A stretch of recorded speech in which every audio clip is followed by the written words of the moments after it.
In a shocking statement, Jamiat Ulema-E-Hind, a prominent Muslim body, has slammed co-education for girls. The Muslim body called for separate schools for girls and boys and also asked even non-Muslims not to send their daughters to co-ed schools or colleges, alleging that mingling of boys and girls in co-ed schools lead to immorality and misbehavior by girls. The top Muslim body urged the influential and wealthy people to help construct separate schools for girls. The Uttar Pradesh government is hit out at the shocking sexist diktat. UP Deputy Chief Minister said that people with Taliban mindset should understand this is India and not Afghanistan.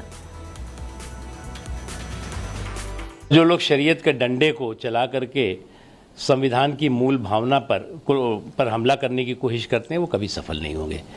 और ये लोग उस तरह की मानसिकता के हैं, ऐसे लोग जो लड़कियों की स्वतंत्रता के खिलाफ हैं, लड़कियों के एजुकेशन के खिलाफ है। और ये तय थोड़ी करेंगे कि बच्चियाँ को एजुकेशन के इंस्टीट्यूशंस में जाएंगी या जो है कहीं और जाएंगी, ये तय नहीं कर सकते। देखिए, चाहे अरशद मदनी हो और चाहे कोई भी तालिबानी मानसिकता के लोग हों, वह समझ लें भारत हिंदुस्तान है, ये कोई अफ़गानिस्तान नहीं है। यहाँ जो व्यवस्था चल रही है वो सफलतापूर्वक आगे बढ़ रही है। पूरा देश, चाहे वो बच्चे हों चाहे बच्चियाँ हों, सब एक साथ पढ़ते हुए देश को प्रगति के पथ पर आगे ले जा रहे हैं। जो स्कूल लेवल तक तो कोई एजुकेशन में कोई हर्ज नहीं है, लेकिन हाँ कॉलेज लेवल पर इस पर सबको सोचने की ज़रूरत है कि किस तरीके से एजुकेशन को इस तरीके से सिस्टमाइज किया जाए कि लड़के और लड़की दोनों तालीम भी हासिल कर लें और उसमें कोई मसाइल भी ना पैदा हों जो आए दिन पैदा होते हैं। The government and opposition are engaged in a fierce face-off over the Jallianwala Bagh memorial revamp. Congress MP Rahul Gandhi has hit out at the centre over recent renovations, calling the revamp an insult to martyrs and saying such a move can only be done by those who don't understand the meaning of martyrdom. Rahul even said, and I quote, "I am the son of a martyr. I will not tolerate the insult of martyrs at any cost." Government sources have hit back at Rahul, claiming that the Congress MP's actual grouse was over the Jallianwala Bagh Amendment Act, because before this amendment, the trust that ran the memorial had the Congress chief also as a permanent member. The opposition has been up in arms against the new memorial that was unveiled by Prime Minister Modi on Saturday. Their contention was that the historic corridors and passages where over 100 of our braves were killed have now been completely transformed, and history hence has been wiped out by the government. उन्होंने ना तो देश की आज़ादी में हिस्सा लिया है, ना देश की लड़ाई में कुछ ऐसा योगदान है उनका। वो रीजनल है, सच है, वो सच को मत छुपाओ, हकीकत से बावाकफ रहो। वो हकीकत की दास्तां है, उसे हकीकत की दास्तां रहने दो, नाटकबाजी बंद करो।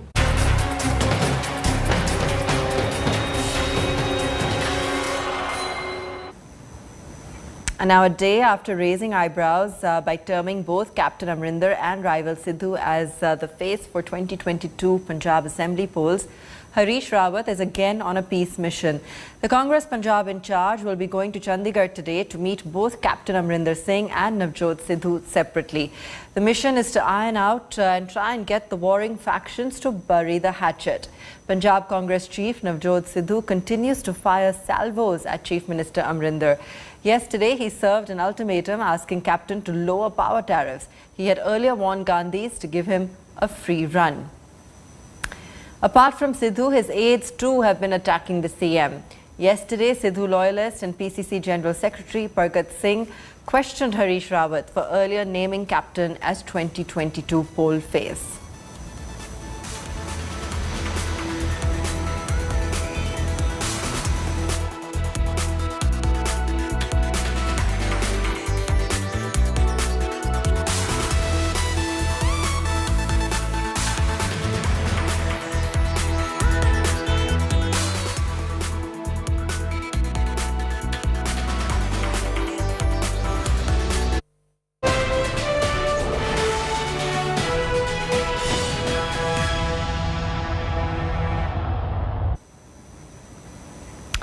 Now, days after Karnal SDM was caught on camera telling his officers to pick up a lathi and break heads of protesting farmers, Haryana Chief Minister Manohar Lal Khattar has come out in support of the Karnal SDM.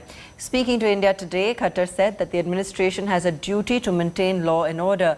He, however, expressed his regret over the language the SDM used, but also said that anyone breaking the law would be dealt with strictly.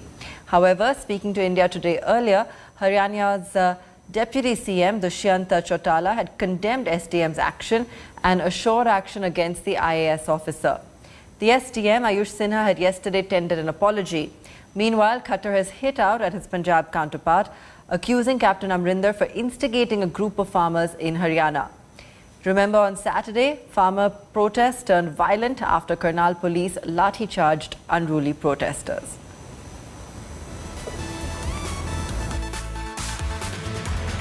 सार्वजनिक रूप से कल भी माना है कि उनके शब्दों का चयन उचित नहीं है। आखिर वो शब्द टाले जा सकते थे, लेकिन सख्ती नहीं की जाएगी। ये तो उनको तो प्रशासन की ओर से जो यानी करने के लिए कहा जाता है वही तो वो कहेंगे, क्योंकि वो एसडीएम जिस जगह पर बोल रहा है उसका इस घटना से लाठीचार्ज से कोई संबंध नहीं है। वो बिल्कुल इनर घेरा जहां मीटिंग थी भारतीय जनता पार्टी की उसके 100 मीटर के अंदर अंदर है, और जो थर्ड लास्ट घेरा होता है उसको मजबूत अफसरों को इसलिए दिया जाता है कि किसी भी प्रकार से यहाँ का घेरा न टूटे। उसने किसानों के बारे में नहीं कहा है, उसने कहा कोई भी इसका उल्लंघन करता है, यानी आखिर दूसरे लोग भी कोई उल्लंघन कर सकता है, कोई विरोधी भी कर सकता है, तो उसमें कोई किसान के बारे में कहा गया ऐसा नहीं है। कोई भी इस घेरे का इसका उल्लंघन करता है उससे सख्ती से निपटना है, ये उसका जिम्मेदारी है, उसका दायित्व है। हाँ, शब्दों का चयन गलत किया है, इसके लिए हमने हमारे जो चीफ सेक्रेटरी हैं उनको कहा है कि किसी अधिकारी को भेज करके इसकी इंक्वायरी कराएं। और वैसे तो मुझे जो बात में जानकारी मिली है उसने खेद प्रकट कर दिया है, क्षमा याचना कर दी है।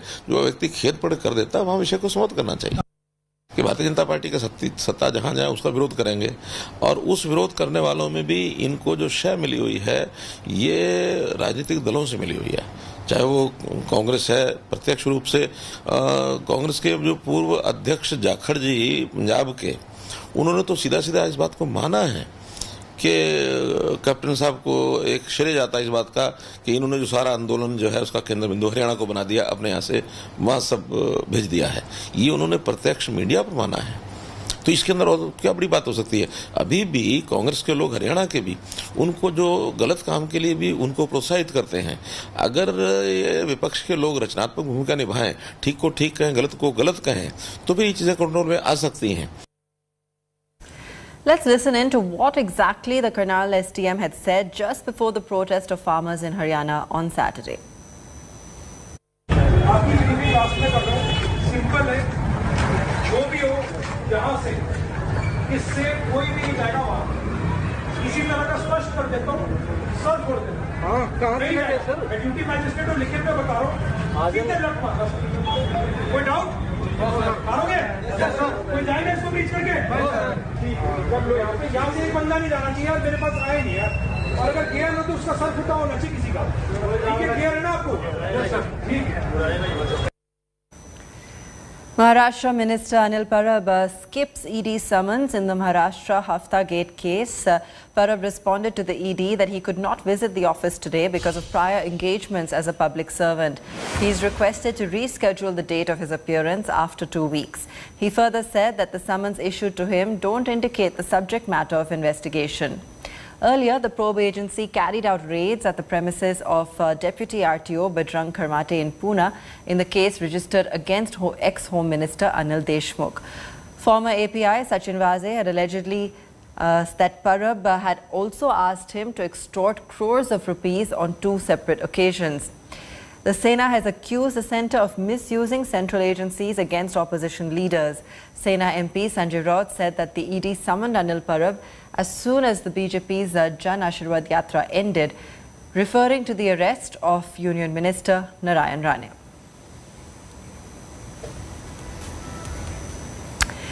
The Telangana High Court has stayed reopening of schools across the state for a week. Classes for KG to PG in private and government schools and institutions of higher learning were set to reopen from tomorrow. However, the High Court has said that no students from any class need to go to school currently, and neither can any student be compelled for physical classes. The High Court also stayed the reopening of residential schools and hostels. This comes after several parents were scared to send their children to school amid reports of a possible third wave. Earlier, Chief Minister KCR had directed officials to open all schools and higher educational centres with safety measures. My name is Ali Hussain and I am studying 5th class and I am not vaccinated. I am not going to school. I opposed Telangana government order for reopening school. एक तरफ हुकूमत बता रही है कि हम third wave में जा रहे हैं डेल्टा वायरस की तरफ, और ये भी कोई अकाउंटेबिलिटी नहीं है। Teaching and non teaching staff vaccinated है या पेरेंट्स, ये बच्चों की जान से जो सो खेलने की कोशिश की जा रही है। फेस वाइज किया जाना चाहिए। मिड ऑफ द ईयर में कोई स्कूल का स्टार्टिंग का टाइम नहीं है, तो अब सोशल डिस्टेंसिंग का छोटे क्लासेस में जो बच्चे पढ़ रहे हैं वहाँ पे सोशल डिस्टेंसिंग कैसी होगी, बच्चों को जो सो आप कैसा मैनेज करेंगे वहाँ पे। Now, even as states get the green signal to reopen schools, top cardiologist in India raises an alarm over opening up too soon. COVID conundrum takes over classrooms. The question of should we or should we not let children back to school is a question with many concerns. Even as schools say they have all COVID protocols in place, safety of children keeps parents and teachers anxious. Top cardiologist and Vedanta Group chairman Dr. Naresh Trehan warned that it could just be too soon to reopen schools and called for utmost caution. Dr. Trehan said hospitals are not prepared to take the load of pediatric patients and drew a comparison with the COVID situation in kids in the US. The cardiologist pointed out that we should learn from the US and how their pediatric hospitalizations increased after schools reopened. He also said the Delta effect made things worse for the US and that India could face a similar situation if we rush reopening schools in India.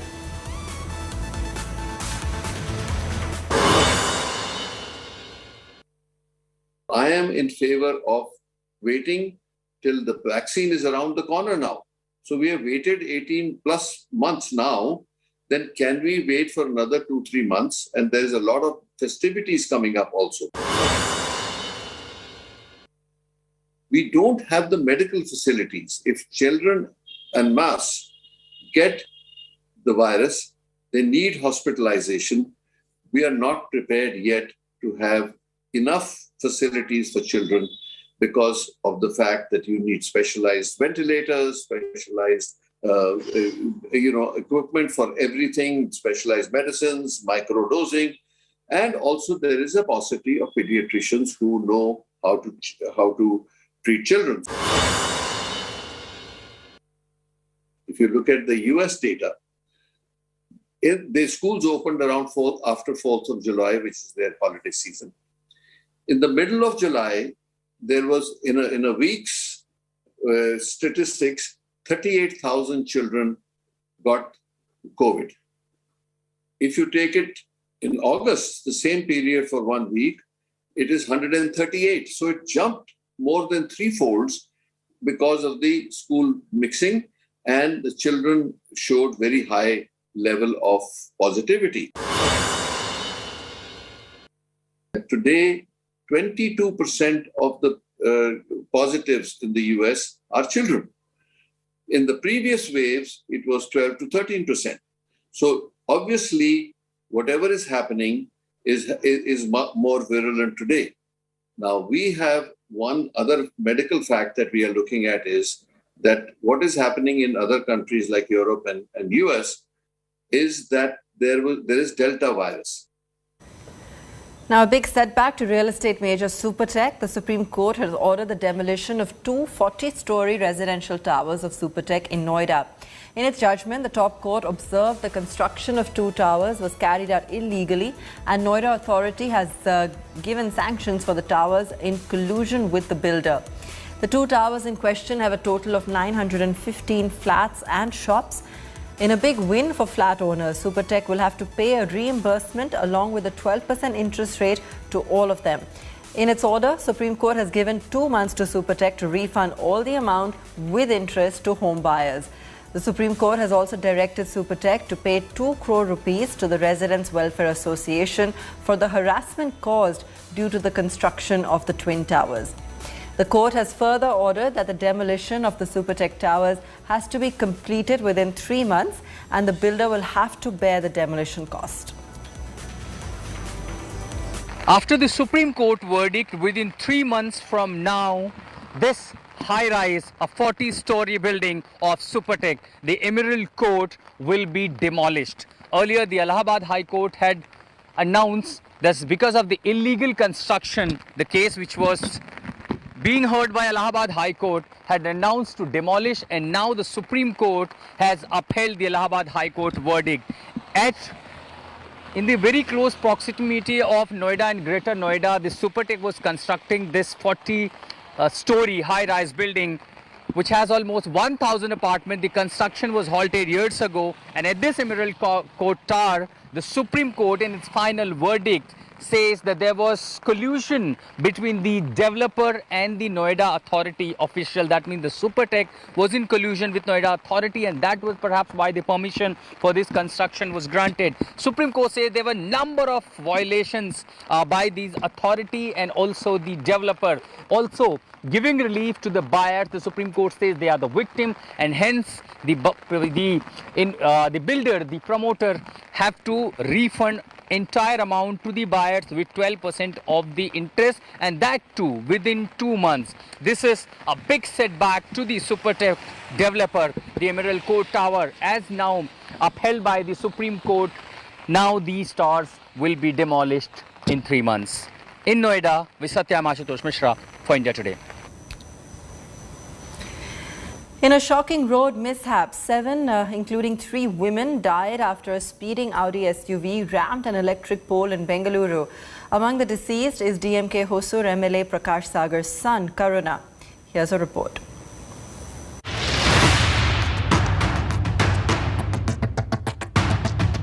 A speeding Audi tearing through a deserted Bengaluru street,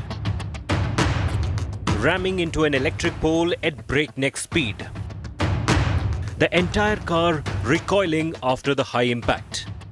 One of the wheels coming out due to the massive collision. CCTV camera capturing the horror at posh Koramangala locality at 1:45 AM in the night, when the luxury SUV with 7 occupants lost control. Such was the ferocity of the accident that 6 of the riders were killed on the spot. Another succumbed while being taken to hospital. Among the dead was Karuna Sagar, young son of Hosur DMK MLA Prakash Sagar. So were 3 of his women friends.